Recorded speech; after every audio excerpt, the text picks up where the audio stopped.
Olá, irmãos e irmãs, sejam bem-vindos a mais um dos nossos encontros. Este que vos fala é o irmão Gerson, da cidade de Juiz de Fora. Deixa eu dar uma ajeitada aqui. Melhorou um pouco, não precisei, tinha que ter penteado meu cabelo, mas tudo bem. Espero que ninguém repare. Este que vos fala é o irmão Gerson, da cidade de Juiz de Fora, mais precisamente do Instituto Beneficente Betel, sala infantil. Estou aqui sozinho. São 6 horas da manhã, quinta-feira, 27 de março de 2025. Estamos aqui no Instituto Beneficente Betel. Minha esposa acabou de sair. Eu vou sair um pouco mais tarde. Já passei uma vassoura aqui, já fiz um café. Os trabalhos não podem parar, as atividades vão acontecendo. Hoje, interessante, nós temos aí uma aula de teologia. Nós fizemos uma parceria com o diácono Leandro, nosso vizinho, praticamente aqui de parede. Está dando aula aqui de teologia para os nossos jovens, e aí está fazendo um maior sucesso. Que Deus abençoe o Leandro, juntamente com você que está nos assistindo, você que tem acompanhado o nosso trabalho. Que Deus possa abençoar você. Senhor nosso Deus, eu te agradeço por mais esse dia, te agradeço por este livro, Manual da Vida Boa, que nós possamos nos alimentar desta palavra. Deus possa abençoar a nossa manhã, mais um dia de vida, mais uma oportunidade, mais um momento. Que nós possamos ser gratos por tudo, pelos desafios, pelos amigos, pela família. É a oração que eu te faço nesta manhã, em nome de Jesus Cristo. Amém. Êxodo, livro de Êxodo atribuído a Moisés, Bíblia Sagrada, traduzida por João Ferreira de Almeida. Esta é uma versão de 2006. Que Deus abençoe você que faz a leitura diária da Bíblia, você que frequenta aí a sua religião da melhor maneira possível. Quando eu falo religião, é porque é religião mesmo, tá, gente? Uma coisa é religião, outra coisa é espiritualidade. A espiritualidade é parte do ser humano, tá dentro de nós. E religião é a forma como nós nos organizamos aí e seguimos aí algumas tradições, alguns rituais, né? Então tem tudo isso aí, certo? Hoje nós vamos iniciar a leitura a partir do capítulo 23, versículo 20. Capítulo 23, versículo 20. Se a sua chave de interpretação for diferente da do irmão Gerson, coloque aí nos comentários. Um abraço especial hoje para Jimmy, caçadora, o Charles e a Grace. Carol, Gustavo e Giovanni, não tem como esquecer de vocês, é claro, não tem como. O Josué. Josué, tem um tempo que eu não te vejo, hein, cara? Como é que você tá? Como é que tá a situação aí? Manda mensagem pra gente aí, estamos com saudade de você. O Ismael, o João, o Ulisses, o Robert, a Emília, a Mirella, a Alana, a Maria, a Bia, Deus abençoe todos vocês, o Nicolas, o pequeno Nicolas e o Ryan, estiveram aqui conosco ontem no culto, a irmã Nilda, né, que Deus abençoe todos vocês aí. É uma coisa interessante o nosso projeto, porque a gente tem mais meninos, isso é interessante, né? As meninas são poucas aí. Os adolescentes então nem se fala, são mais adolescentes, homens, né, rapazes, do que moças. Deus abençoe os nossos maravilhosos inscritos, todas essas pessoas aí. Alexandre de Oliveira, um abraço para você. Jéssica de Oliveira, tia Simone, o G te ama. A tia Simone, professora Simone, pedagoga, pastora, mãe, mulher, empreendedora, dona do meu coração. É a responsável e a diretora aqui do Instituto Betel. Mandei os abraços. Agora nós vamos passar para a leitura aí, certo? Um abraço especial para você que está só de passagem. Vamos ver o que esse careca fala. Se você puder nos ajudar, se inscreve aí no nosso canal, dá uma forcinha. A nossa obra social é com crianças e adolescentes. Ontem, 11 crianças. 11 crianças e 7 adolescentes. Então tá dando 18 vidas ontem, tá? E hoje tem outras atividades durante o dia, mais o reforço escolar, já passou por aqui a Alana, passou por aqui a Luana, passou o Michel, passou o Michael. Então é uma galera boa que passa por aqui, tá? Êxodo capítulo 23, versículo 20. Eu envio um anjo adiante de ti. Quantas vezes a gente foi anjo na frente dos trabalhos, ou quantas vezes alguém foi anjo na frente dos trabalhos e anjo nas nossas vidas, e vice-versa. Vice-versa. Quantas vezes a gente foi um anjo na vida de alguém, tá? Sempre isso acontece. Aí a gente fica tentando ver anjos espirituais, sendo que muitas vezes os grandes anjos da nossa vida são pessoas que vão se aproximando de nós e nós vamos se aproximando deles aí. Para te guardar pelo caminho e te levar ao lugar que te preparei. Caminho, todos os humanos tem um caminho, uma caminhada. Se você quer ter uma caminhada bonita, é preciso andar, tá? É preciso acordar cedo, é preciso se movimentar, é preciso leitura, é preciso uma busca constante, porque senão não vai ter caminhada, não vai seguir o caminho, vai ficar estagnado, vai ficar parado. Guarda-te diante dele e ouve a sua voz. Não te rebeles contra ele. Ele não perdoará a vossa rebeldia, pois nele está o meu nome. Gente, por causa do Moisés, a gente não sabe o nome de Deus. É isso aí mesmo que você ouviu. Antigamente se tinham várias divindades. Cada divindade tinha seu nome. Mas o Deus dos hebreus, o Deus dos israelitas, o Deus dos judeus, o Deus dos cristãos, a gente não sabe falar o nome. São 4 letrinhas. Yud, Re, Vav, Re. Em hebraico, 4 letras. Em português, YHWH. Lê isso aí. Fala pra mim o que está escrito aí. Irmão Gies, está escrito YHWH. É isso. Já pesquisei, já fui atrás de linguistas. Cada um vai falar da sua maneira. Já ouvi Ialro, Iave. A gente fala Iavé, Javé, Jeová, mas não se sabe exatamente o nome por causa lá do mandamento. Não dizei o nome do santo Deus em vão. Então não falo o nome como se... Não falo o nome por muito tempo. Se perde aí a forma de ler esse nome. Tá? Se pegar o nome do irmão Gerson, a partir de agora ninguém pode falar meu nome. Então vai chegar um dia que ninguém vai saber ler o meu nome. Está escrito lá, Gerson, mas ninguém vai saber pronunciar, tá? 22. Mas se diligentemente ouvir a sua voz e fizeres tudo o que eu disser, então serei inimigo dos teus inimigos. A gente aqui tem um respaldo espiritual bastante elevado, porque se você está com Deus, você não tem problema de nada. Tem? Não tem, claro que não. Irmão Gerson, eu estou cheio de problema. Pois é, os problemas vêm e vão. Os problemas são problemas, na maioria das vezes, humanos. Nós mesmos criamos aí. Problemas na justiça, problemas familiares, problemas conjugais, problemas com vizinho, tá? Muitas vezes são problemas aí na área do trato, na área do jeito como lidar com as pessoas, né? Na comunicação, falha de comunicação. E adversário dos teus adversários. A palavra adversário é interessante, né? A palavra Satanás significa adversário, literalmente. Interessante, né? Então, às vezes, nós vamos ser adversário de nós mesmos. Eu não tenho inimigo, meu inimigo sou eu. Meu inimigo, aquele que sabota a minha vida sou eu mesmo, não é outro, tá? Muitas vezes. E muitas vezes nós vamos colocar a culpa em outra coisa, tá? Tem que tomar muito cuidado com isso. O meu anjo irá diante de ti, um líder. O anjo que vai na frente é um líder espiritual, um guia, alguém que orienta. É um pastor, é um padre, é um sacerdote, é alguém que está na frente, na linha de frente dos trabalhos. Eu não sei como que se chamam os líderes religiosos de outras religiões, então eu conheço o padre, eu conheço o pastor, eu conheço o sacerdote, né? Os irmãos das matrizes africanas, se eu não me engano, acho que é pai de santo. Então cada um tem o seu guia, tá? Cada um tem o seu guia. E a gente aqui orienta os meninos a respeitar aquilo que é diferente da nossa cultura, da nossa religião, porque senão a gente vai ser igual a todo mundo, a gente vai jogar pedra, a gente vai ser preconceituoso, e aqui a gente não aceita isso.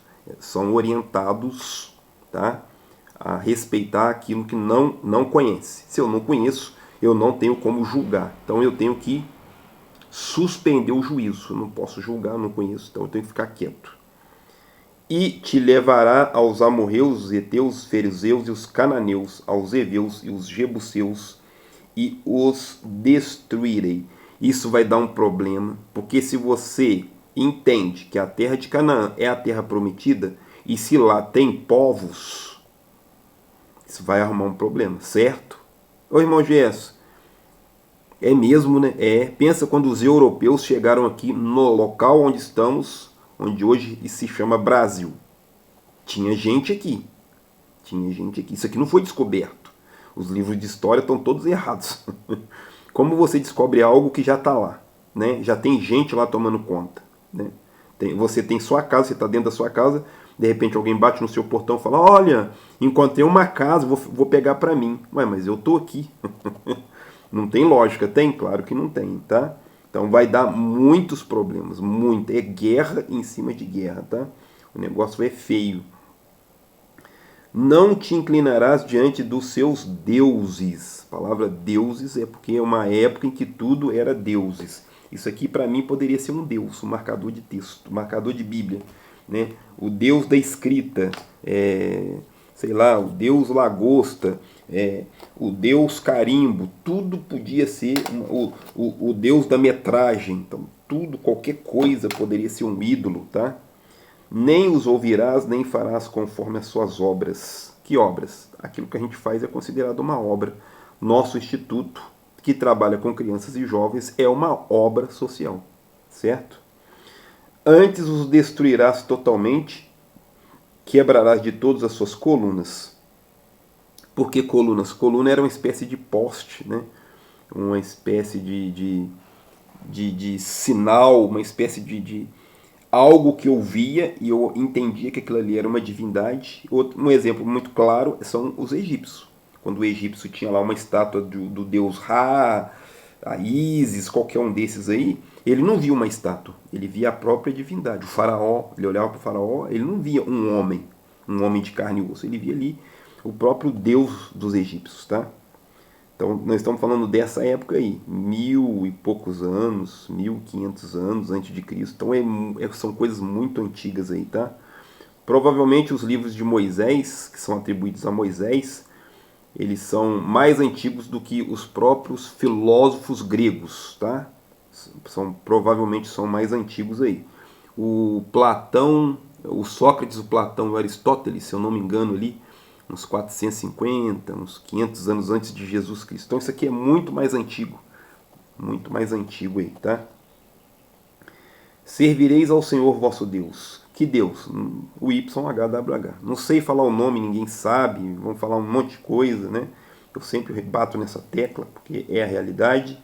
Ele abençoará o vosso pão e a vossa água. Tirarei do meio de vós as enfermidades. E na sua terra não haverá mulher que aborte, nem estéril. Ou seja, se você está junto com o Deus que é o certo, é como se as coisas fossem sendo abençoadas, a sua vida é como se fosse uma vida que não terá... tudo vai ser bênçãos, né? Você seguindo Deus, tudo é bênção. Porque essas coisas aqui eram consideradas maldições. Uma mulher que não podia ter filho, uma criança que nascia com deficiência, essas coisas eram consideradas aí uma maldição. O número dos seus dias completarei. Enviarei o meu temor adiante de ti, pondo em confusão todo o povo em cujas terras entrares. Farei que todos os teus inimigos te voltem às costas. Enviarei vespas diante de ti, que lancem fora os heveus, os cananeus, os heteus de diante de ti. Não os lançarei fora de diante de ti num só ano, para que a terra não se transforme em deserto, e as feras do campo não se multipliquem contra ti. Pouco a pouco os lançarei diante de ti, até que se multipliques e possuas a terra por herança. Hoje a gente entende que a nação de Israel é um pedacinho de chão à toa, né? Mas é muito, muito visado até hoje aí, né? De vez em quando estão as polêmicas. O atual presidente americano tá sempre de olho ali, sempre fazendo alguns comentários. Israel, né? Tem as questões aí dos muçulmanos, tem a questão aí dos judeus, dos cristãos. Então é complexo o negócio ali, tá? O negócio ali é complexo. E as guerras que acontecem no Oriente Médio, todo mundo ali é inimigo de todo mundo. Vizinho de muro tá doido para furar o fígado do outro. É muito interessante, tá? E isso é de muito tempo, muito tempo. Isso é antigo, essa guerra aí. Porei os teus termos desde o mar vermelho até o mar dos filisteus, desde o deserto até o Eufrates. Darei nas tuas mãos os moradores da terra, para que os lances fora diante de ti. Se a gente olhar com frieza para um texto desse, dá a entender que o povo de Israel é o único que merece a terra, tá? Porque todo mundo é seu inimigo, todo mundo, nós vamos exterminar, todo mundo, todo mundo. Gente, quem escreveu esse texto foi um ser humano, um homem, uma pessoa, ou um grupo de pessoas. Então, quando eu vou ler um texto desse, quando eu vou meditar uma palavra dessa, eu tenho que entender que a visão de mundo dessas pessoas era essa, tá? Exemplo, eu moro no bairro Santos Dumont. Ao entorno do bairro Santos Dumont tem vários outros bairros. Marilândia, Califórnia, Aeroporto, Vila São Jorge, Tupã, São Pedro. Então, se eu estivesse escrevendo esse texto naquela época, eu ia dizer que esses povos são meus inimigos, então eles teriam que se dobrar diante da minha presença, já que eu sou o cara que estou seguindo o verdadeiro Deus. Nossa, irmão Gerson, eu nunca tinha olhado por esse lado. É verdade, quase ninguém olha por esse lado. A gente só vê que o povo de Deus se endireita a mais coisas. Mas ninguém percebe que ao entrar em outro terreno, em outra terra, em outra cidade, em outra nação, eu vou ter que exterminar homens, mulheres e crianças e idosos. A gente vai ver isso aqui, tá? A gente vai ver isso aqui. Irmão Gerson, nunca tinha prestado atenção nisso. Quase ninguém fala isso. Quase ninguém vai falar isso. Então, quando os israelitas invadiam um território, terra, herança de terra, sabe? O que nós vamos fazer lá? Deus falou comigo, eu sou o líder, Deus falou comigo que nós vamos invadir a terra e nós vamos exterminar todos os homens, as mulheres e as crianças. Pensa numa coisa dessa, tá? É dessa época que nós estamos falando aqui. Eu tenho essa visão, tá? Ah, não, mas eram pessoas que não prestavam, não sei. Pois é, e se fosse no nosso caso, se tivesse uma nação querendo invadir o nosso bairro e eles receberam a ordem de Deus, abre aspas, Deus dizendo que nós teríamos que ser exterminados. Muda muito, né? Quando é a gente que está invadindo e a gente está com Deus, legal. Mas quando é o povo que está vindo até nós e eles é que estão com Deus, aí já é meio estranho, né? Vão matar-me, matar minha esposa, matar meu filho, matar minha filha Jéssica, matar meus sobrinhos, minha mamãe, meu papai, meu cachorro. Então, já inverte tudo, né? Não farás aliança alguma com eles. Não vai ter relações exteriores, né? Não vai ter relações diplomáticas, nem com seus deuses, tá? Não vai ter contato com seus... Infelizmente, apesar de toda essa... Você percebe que Moisés ele vai repetindo essas questões. Não vai ter contato com seus deuses, destrói essas estátuas, não sei o que, não sei o que. O povo depois ele vai se perder do mesmo jeito, tá? Porque publicamente eu digo que só acredito em Deus YHWH. Publicamente, lá na frente de todo mundo, na frente do Moisés, na frente do Josué, na frente de todo mundo. Mas lá dentro de casa eu tenho lá eu tenho um negocinho de outra divindade, que eu oro por ele. Deus dos carecas, me proteja. Então, publicamente, você me conhece como o super irmão Gerson. Mas lá dentro da minha casa eu tenho a imagem do fulano, do cicrano, do bertano, do sol, da lua, das estrelas, de alguma coisa aí, tá? Moisés está sempre... Tem um tempão que Moisés está repetindo essas coisas, tá? Não vai ter outros deuses, não vai ter outros deuses, não vai ter outros deuses.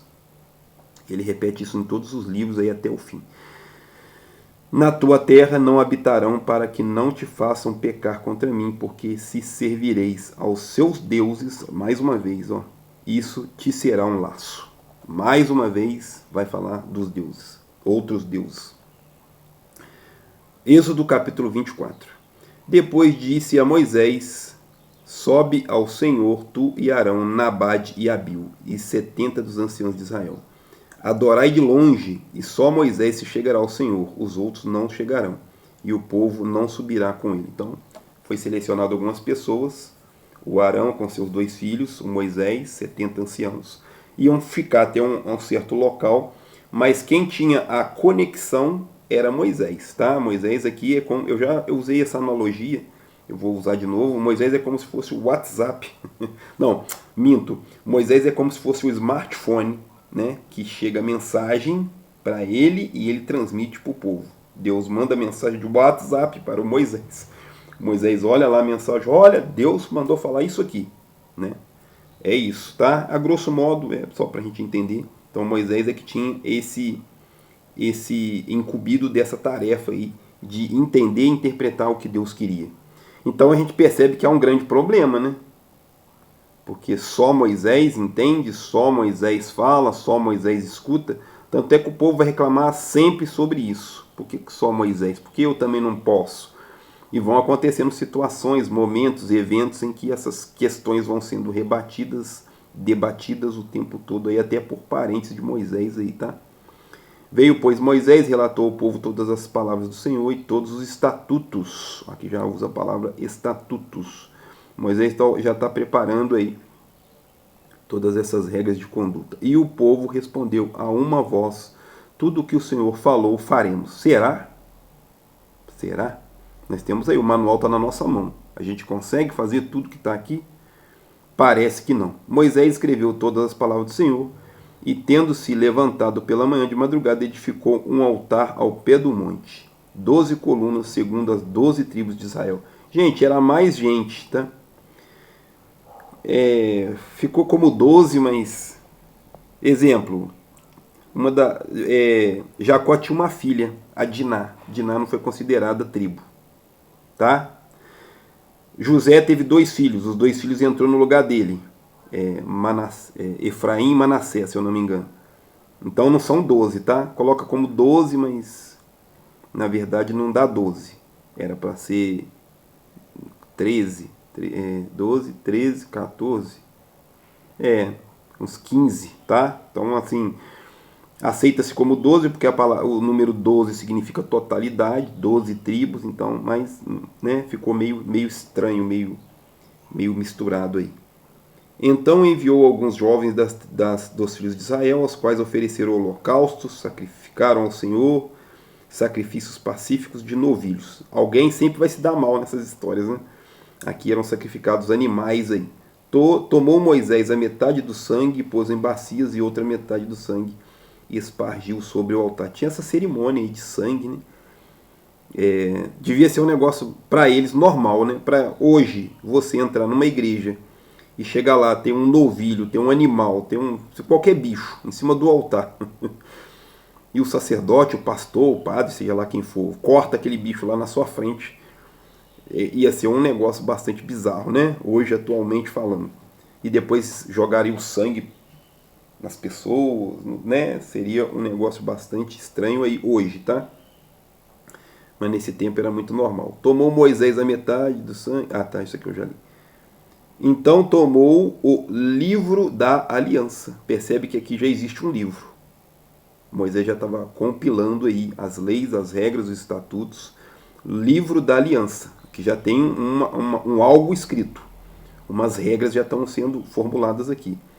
E o leu ao povo, e eles disseram: tudo o que o Senhor falou, faremos e o obedeceremos. Só que não, a gente sabe que não. Moisés vai ter muita dor de cabeça, muito transtorno, é muita gente. É basicamente mais gente do que a minha cidade hoje, tá? Mais gente do que a minha cidade. A minha cidade tem quase 700 mil pessoas, e pelas contas aí são mais pessoas do que isso aí. Que contava só os homens, não contava mulher, tinha muita criança, tá?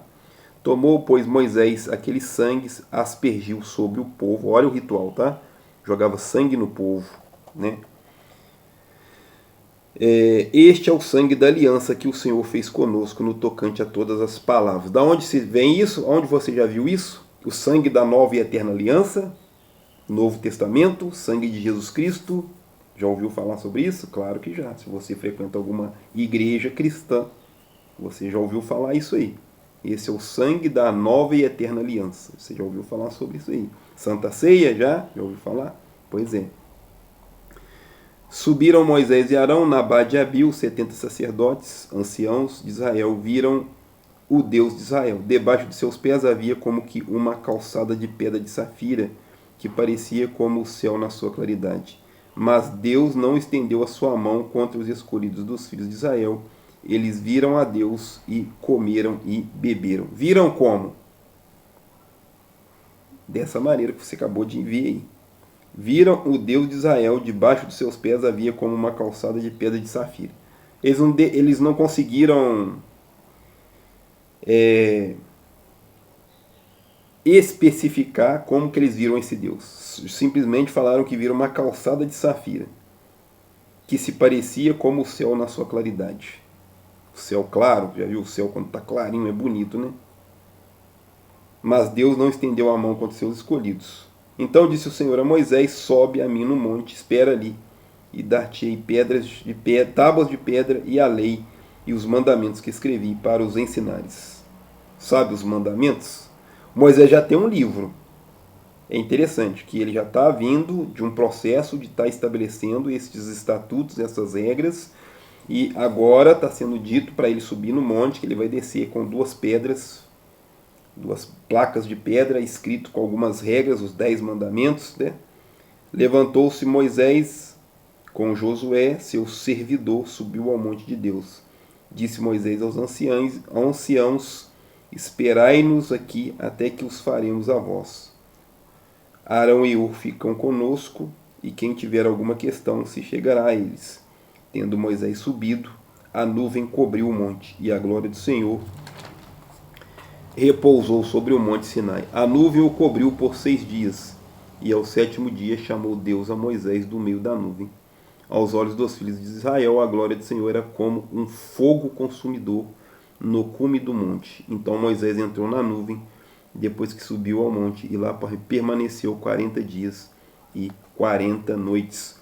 O monte estava fumegando a presença de Deus, a energia pura. É algo perfeito, tá? Como que algo imperfeito? Isso aqui foi feito por um ser humano, isso aqui foi feito por um ser humano, isso aqui foi feito por um ser humano. Este livro foi feito por um ser humano, foi preciso uma impressão, foi preciso fazer o papel, certo? É um livro espiritual, mas foi feito por um ser humano. Mas quando você lida com algo que não é humano, algo que é além, algo que é acima, algo que é metafísico, olha que palavra bonita, a metafísica é a base da realidade. E muitas vezes a metafísica ela é mal compreendida como algo que não se pode explicar muitas vezes, porque ainda não tem explicação. E Deus é algo que é perfeito, Deus é algo que é energia pura, Deus é algo que é sem descrição. Tem como eu descrever o que é Deus. Vou ficar perdendo meu tempo aqui. Eu posso ler esse livro todo e eu não vou entender. Eu posso pegar toda a cultura do planeta, toda a filosofia, toda a ciência, e mesmo assim não vou conseguir explicar o que é Deus. Não tem explicação, tá? A gente tem algumas ideias. É isso, certo? Nós vamos parar por aqui. No próximo encontro, a partir do capítulo 25. Anota aí no seu super caderno. Capítulo 25, certo? Então nós vamos concluir com uma oração. Senhor nosso Deus, eu te agradeço por mais esse dia de vida. Daqui a pouco estarei indo para o trabalho. Que Deus nos abençoe. Abençoe você que é operário, você que é motorista, você que está de viagem, você que está descansando, você que chegou do trabalho, você que está indo para o trabalho. Que Deus abençoe você. Abençoe nossos familiares. Abençoe as pessoas que fazem algum trabalho social. Nosso amigo Wellington Miranda, a Angélica com as suas filhas e o Wendel. Abençoe a minha amiga Helenice, meu amigo Deleon. Abençoe essas pessoas maravilhosas. Deus derrame o teu poder, teu Espírito Santo sobre nós, para que nós tenhamos um dia abençoado e cheio de Deus. Te agradecemos pelo sacrifício de Jesus Cristo há 2000 anos naquela cruz. É a oração que eu te faço nesta manhã, em nome de Jesus Cristo. Amém. Fiquem com Deus. Até a próxima. Um abraço do irmão Gerson. Um abraço apertado aos nossos inscritos. Fiquem com Deus. Valeu, gente. A gente se vê depois.